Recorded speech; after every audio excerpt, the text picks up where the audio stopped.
Round समाप्त झाले आणि इथून खऱ्या दुय्यमीला सुरुवात. खरी दुय्यम म्हणजे काय? एकामेकाची घे किंवा माझी घे, तू माझी घे, मारापिटी ते नाही. विचाराची देवाणघेवाण. हा शहर त्याला कुठं पकडते, तो शहर त्याला कुठं पकडते, हे दुय्यम चालू झाली. तर तमाशाची व्याख्या आहे की मनोरंजनाच्या मार्फत प्रबोधन करणे म्हणजे तमाशा. तर याकरता या जनतेला काहीतरी बोध व्हावा, काहीतरी मार्गदर्शन मिळावं. प्रतिस्पर्धी लाभलेले शाहीर निशांतदादा सुखदेवे यांच्यावरती मी प्रश्नाचा डाव केला होता. आणि म्हणतात की कहा राजा भोज और कहा गंगू तेली. अरे अरे देवा, चण्याचं झाड लई कच्च राहते बरं, नाही का निशान भाऊ? कहा राजा भोज कहा गंगू तेली हे मी म्हटलं होतं, हे तुम्हाला नाही शोभत. कहा तुम और कहा माहिती. अरे कीर्ती तुझी थोर, नाव विद्वान आहे, ताकद लागल लढाले, कारण तू तिरंग्याची शान आहे. जरी तू माझ्या शब्दांना आपली गुणगान केली, पण मलाच विचार आहे कहा राजा भोज न कहा गंगू तेली. प्रश्न आहे. पण प्रश्नार्थक डाव केला होता की प्रश्न म्हणजे असा कसा की काल इथं हनुमान जन्मोत्सव म्हणजे साजरा करण्यात आला. हो, काही लोक जयंती म्हणतात, काही लोक जन्मोत्सव म्हणतात. पण जन्म महाप्रसाद खाल्ला का तुला? खाल्ले मी. भेटला का? ते भाटवे जास्त आहे ना निमणी गावामध्ये, तुला तर भेटणारच आहे प्रसाद. आम्हाला कोण विचारते ते असतं मान आहे कालच नाही. हो का? तर प्रश्न केला होता की सर्वप्रथम दैकाला या कलियुगाच्या पार्श्वभूमीवर कोणी फोडला? तर निशांत दादा सांगतात काय, स्वामी विवेकानंदाचे गुरु रामचंद्र परमहंस. अरे अरे अरे, मी म्हटलं कोणत्या संतांनी फोडला? मी म्हटलं कोणत्या संतांनी फोडला? साहेब हे रामचंद्र परमहंस म्हणजे विवेकानंदाचे गुरु. बरं तुमच्या म्हणण्यानुसार यांनी का फोडला? की ते पद्धत बंद झाली म्हणून ते पद्धत चालू करायची या कारणास्तव दैकाला फोडला. नाहीची, ते कारण नाहीये. कारण याचा मागं खूप सुंदर आहे. याच्या मागचं कारण इतकं सुंदर आहे की आपल्याला समजायची गरज आहे. दहीकाला कोणी फोडला? सर्वप्रथम तो दहीकाला फोडला. निशांत साहेब लक्ष ठेवा, लक्ष ठेवा, मी उत्तर देतो माझ्या प्रश्नाचं. तो दहीकाला फोडला सर्वप्रथम या कलियुगामध्ये संत नामदेवानं. तो दहीकाला फोडला कलियुगामध्ये सर्वप्रथम संत नामदेवानं. त्याच्या मागचं कारण सांगतो तुम्हाला. हे शूद्र पद्धत म्हणजे ब्राह्मण समाजाचे जे लोक होते ते या संतांनी म्हणजे एवढे हिनावत होते. म्हणजे कसे? नामा शिंपी, गोरा कुंभार, सावता माडी. म्हणजे जातीवरून संत म्हणजे जातीवरून म्हणजे संताची ओळख होत होती. तर याच्या घरचं खायचं नाही, त्याच्या घरचं खायचं नाही. पण संत नामदेव प्रिय संतांचं म्हणजे एवढ्या टेक्निकल स्ट्रॉंग होता संत नामदेव. आजच्या घडीला मी सांगतो तुम्हाला, तर संत नामदेवनं का दिमाग लावला? गोऱ्या कुंभाराचा घरचं मडकं आणलं, गोऱ्या कुंभाराचा घरचं मडकं आणलं, सावता माड्याच्या घरची दोरी घेतली आणि दही आणि लाई ते चौघाईत म्हणजे एवढे पदार्थ त्या मडक्यामध्ये जमा केले. आणि जेव्हा एवढे पदार्थ जमा केले आणि जेव्हा तो दहीकाला फोडला, तो दहीकाला सर्व लोक खाते, जे प्रसाद खाते का नाही. मग तिथं कोणी पाहिजे का हा शूद्र आहे का, हा ब्राह्मण आहे का म्हणून? नाही नाही नाही. या कारणाने तरी म्हणजे ते ब्राह्मण वर्ण व्यवस्था जागेवर येईन बा, हा हेतू संत नामदेवाचा होता. आणि म्हणून संत नामदेवानं कलियुगामध्ये सर्वप्रथम दहीकाला फोडला. असं हे माझ्या प्रश्नाचं उत्तर होत. ऐका ऐका पाटील साहेब, हे माझ्या प्रश्नाचं उत्तर होतं. चला असो, तर प्रश्नाचा डाव पुन्हा माझ्यावरती केला. दोन भाऊ होते, हाही सुद्धा एक म्हणजे अटकवण्यावाला प्रश्न आहे, शिकण्यालायक आहे. दोन भाऊ होते, एक आकाशाकडे जात होता, एक धरतीकडे येत होता. नाही, एक धरतीकडून आकाशाकडे जात होता आणि एक आकाशाकडून धरतीकडे येत होता. तर ते 365 दिवसामधून एक दिवस एकत्र झाली आणि त्याची लोकांना पूजा केली. बरोबर आहे ना? हो, त्याची लोकांना पूजा केली. तर माझ्या तर्कबुद्धीनुसार सांगतो, माझी जे तर्कबुद्धी इथं लागली, धरती म्हणजे आकाशाकडून जे खाली आली ती आली सूर्याची किरण, ती आली सूर्याची किरण. आणि या धरतीवरून जे वरती गेली ती गेली वाफ, ज्याला आपण म्हणतो बाष्पीभवन. किरण आली, इथून जेव्हा वाफ गेली आणि तिथून जेव्हा ते किरण आली तर वॉटरचा फॉर्म्युला आहे साहेब एसटीओ, म्हणजे हायड्रोजन प्लस ऑक्साईड, जेव्हा म्हणजे ऑक्सिजन जेव्हा एक होते तेव्हा पाणी तयार होते, तर ते किरण आणि हे बाष्पीभवन जेव्हा तयार झालं तर तिथं तयार झालं साहेब पाणी. ते कुठं झालं? ढगामध्ये. ते झालं ढगामध्ये. आणि म्हणजे ज्याला आपण मिरुग म्हणतो, आपल्या संस्कृतीमध्ये ज्याला आपण मिरुग म्हणतो, तर पुष्कळचे कास्तकार दिवस त्या दिवशी, मिरगाच्या दिवशी पूजा करतात. हा एक त्याच्या मागचा कारण. आणि दुसरं म्हणजे 25 मार्च रोजी जल दिवस साजरा करतात, म्हणजे पाण्याचा दिवस. 25 मार्च रोजी जल दिवस साजरा करतात. हे माझ्या तर्कबुद्धीनुसार तुमच्या प्रश्नाचं उत्तर. तुमच्यापाशी काय आहे तुम्ही सांगू शकता. तुमची जितवील माझी हारवील. पण आता माझं गाणं, माझी शेरशायरी काय म्हणते.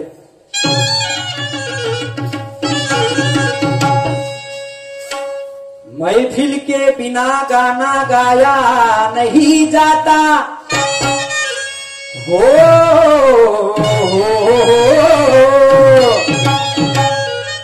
महफिल के बिना गाना गाया नहीं जाता. कोई कहे कितना भी लाल उसका काम उसे भाता. महफिल के बिना गाना गाया नहीं जाता. कोई कहे कितना भी लाल उसका काम उसे भाता. वक्त आने पर श्री कृष्ण ने अर्जुन को बताई गीता और पूछे हुए सवाल का जवाब निशान भाऊ आपको देना नहीं आता. देना नहीं असं का म्हणतो. क्योंकि सवाल का जवाब देने के लिए ज्ञान का कलेजा होना और अगले को कैसे चुप कराना, ऐसा बात में लहजा होना. मी तुम्हाला कमजोर समजत नाही आणि कमजोर समजणार नाही आहे, ते मी चूक करणार नाही. कारण शान से बैठो मेरे दोस्तों, ये सामना बड़ा तगड़ा है. चक्कू छोड़े की बात नहीं है, गुरु ज्ञान का झगड़ा है. सामना करना बराबरी का जो तुम्हारे समझ में आता है और दिन भर में पता चलेगा यहाँ पे कौन पलटी खाता है. मी निशान शेरले पलटवते का निशान शेर मला पलटवते. तुले काय वाटते कोण कोणाला पलटवते. आता ज्याच्याकडे जास्त जर अभ्यास असेल ना तोच पलटावे. हालतीच्या मानानं भाऊ पलटवून, कारण की लई मोठा आहे आपल्यापेक्षा, नाही का. शायरीच्या मानानं म्हण किंवा वयाच्या मानानं म्हण, तरी आपण ताकद लावून पाहू. तू आहे ना मा बाजूने. हो, टेन्शन नका घेऊ. नाही का तू काही कमी आहे का. सभी मेरे यार दोस्तों को मेरा शुक्रगुजारी है. हो,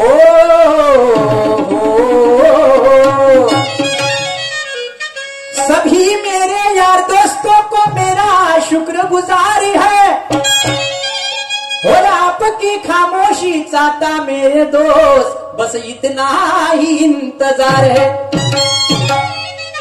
मैं मेरे भाग्य समझता ये पंच कमेटी ने मुझे यहाँ पर बुलाया है करके, तो मैंने निशान शहर से हाथ मिलाया है. मैं भगवान से प्रार्थना करता हूँ कि सबकी जीवन यात्रा सुख और शांति से जाना चाहिए. केंद्र में सरकार कांग्रेस की हो चाहे भाजपा की हो, अपने किसानों के अच्छे दिन आना चाहिए, अच्छे दिन आना चाहिए. आणि म्हणून आता माझं तुझे मी गाणं काय म्हणते. असं काम नको होऊ द्या निशान भाऊ. नाही तर लोक म्हणते का म्हणते माहितीये का, तुम्ही दोघे एकमेकाला दादा दादा म्हणते, तुमची मिलीजुली सरकार आहे म्हणते. हो म्हणते. हे लोकांच्या मागचा हेतू पहा. म्हणजे त्याला ते नाही आवडत. ह्या कवा निशान शहरची घेते, निशान शहर कवा याची घेते, हे याची वाट पाहून राहिले लोक. आपलं काम काय मग झगड्यात पासाठी आले लोक. झगड्यात पासाठी आले, झगड्यात पासाठी आले. पण राजा उदार झाला, हाती भोपळा दिला, अशी तुमची गत आहे. अरे कराली गेले मारुती, झाला गणपती, याची मनात खत आहे. राजा उदार झाला, हाती भोपळा दिला, अशी तुमची गत आहे. कराले गेले मारुती, झाला गणपती, याची मनात खत आहे. उकराल माती तर पिकतील मोती, असं माझं मत आहे. आणि प्रयत्नाशी परमेश्वर या गोष्टीला नेहमीच होत आहे. आणि म्हणून आता माझा दुर्मिळाला काय म्हणते.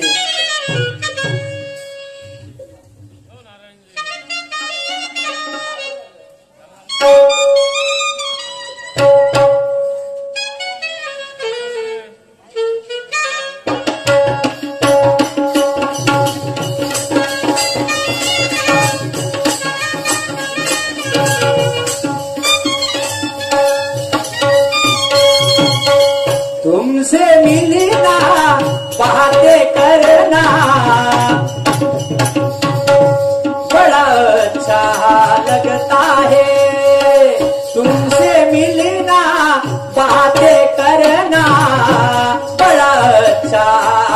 लगता है बातें करना बड़ा अच्छा लगता है तुमसे मिलना बातें करना बड़ा अच्छा लगता है तुमसे मिलना बातें करना बड़ा अच्छा लगता है तुमसे मिलना बातें करना बड़ा अच्छा लगता है तुमसे मिलना बातें करना बड़ा अच्छा लगता है तुमसे मिलना बातें करना बड़ा अच्छा लगता है क्या है ये क्यों है ये क्या खबर हाँ मगर जो भी है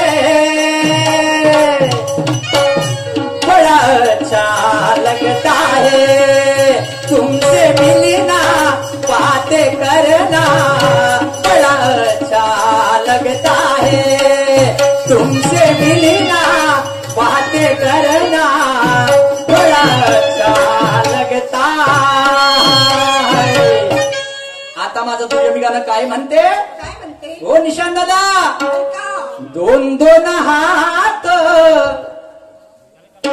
दोन हात काय लागला आता? निशान सुखदेवीजी काय म्हणणं आहे माझं दोन दोन हात चार चौघात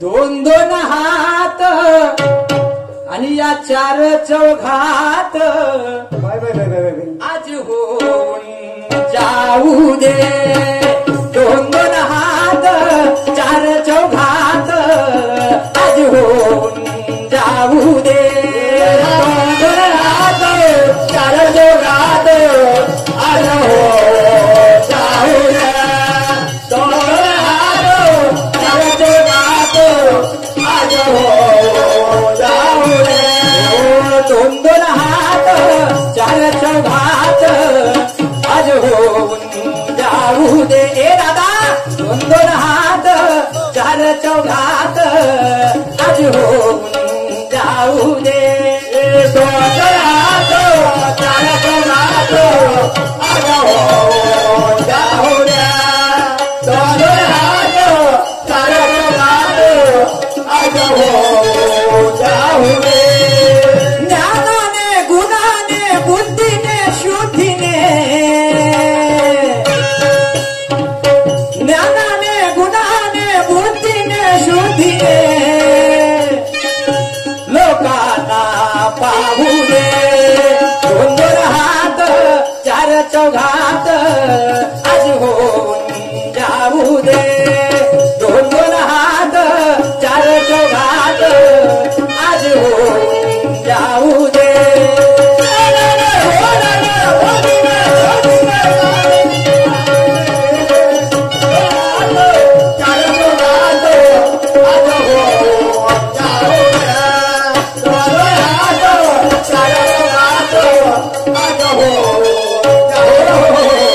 असं का म्हणतो कारण नवरा हकले वखर बायको आणि भाकर तो जमाना गेला झोपून राहते अर्चीन नवरा पुसते परशी हा जमाना आला हो ना नाही का नवरा हकले वकर बायको आणि भाकर तो जमाना गेला गेला हो झोपून राहते आमची अर्चीन नवरा पुसते फरशी हा जमाना आला 100चं आयुष्य 50 वर आलं आणि कोणाचं भलं अथवा ना हो त्या मैतीच्या दुकानदाराचं भलं झालं हो ना नाही का पहिले म्हणे आमचे बाबाजी शेतामध्ये जात होते तर भाकर आजीबाई आणायची आता नवरा स्वयंपाक करते उलटी पद्धत आली आहे उलटी चालली नवरा स्वयंपाक करते ना बायकोने जीव घालते हो ना नाही का कारण असं का म्हणतो चना जेव्हा गुळासोबत जिवंतपणी जिवंत माणसाला मान नाही आणि जगत असला तरी त्याच्या जगनाला शान नाही लक्ष ठेवा जिवंतपणी जिवंत माणसाला मान नाही जगत असला तरी त्याच्या जगण्याला शान नाही गावामध्ये किती मोठा विद्वान असला तरी तो मुजोर तो आगाऊ होता आणि त्याच्याच माहितीवर गोष्टी होते का म्हणते याच्यासारखा माणूस होता बरोबर आहे जिवंतपणी नाव नाही घेत मी जिवंतपणी कोणी नाव नाही घेत जिवंतपणी किती चांगला असेल का नाही तो काबे म्हणते ठेकेदार पण तो कायचा सरपंच बे म्हणते आणि दुसऱ्या दिवशी त्याची मयत होऊन द्या अहो माय म्हणते बेकार झालं खूपच छान तो बेकार मी लावू म्हणते नाही का? तर जिवंतपणी जिवंत माणसाला मान नाही.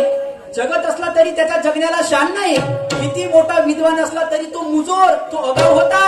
आणि मरता बरोबर त्याच्या मैत्रीवर गोष्टी होते का याच्यासारखा माणूस नव्हता.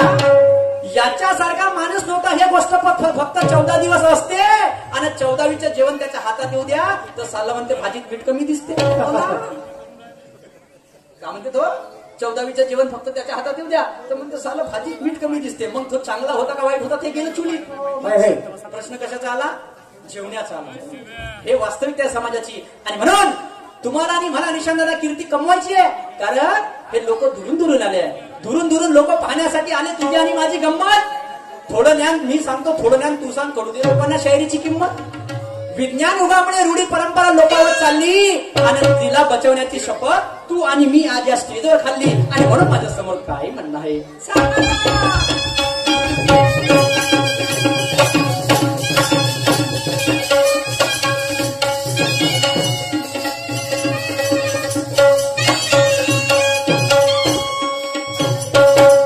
जनता बसली सारी आज कोणी सोडून काम काय. बसली सारी आज सोडून काम काय.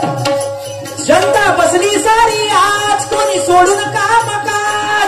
बसली सारी आज सोडून काम.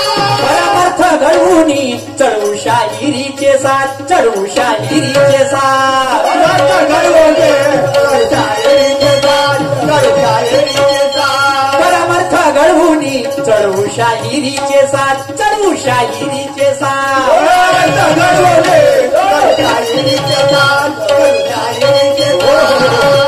कोणी आपलं काम पाडून आलं, कोणी आपली ड्युटी पाडून आलं, कोणी आपल्या बायकोसोबत खोटं बोलून आलं.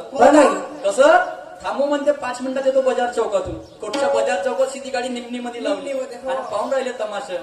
पण याचं सार्थक झालं का झालं पाहिजे का झालं पाहिजे. कोणी तुले पाहिले तर कोणी मले पाहिले. तुले पाहिले जास्त आले. ती मांग आहे.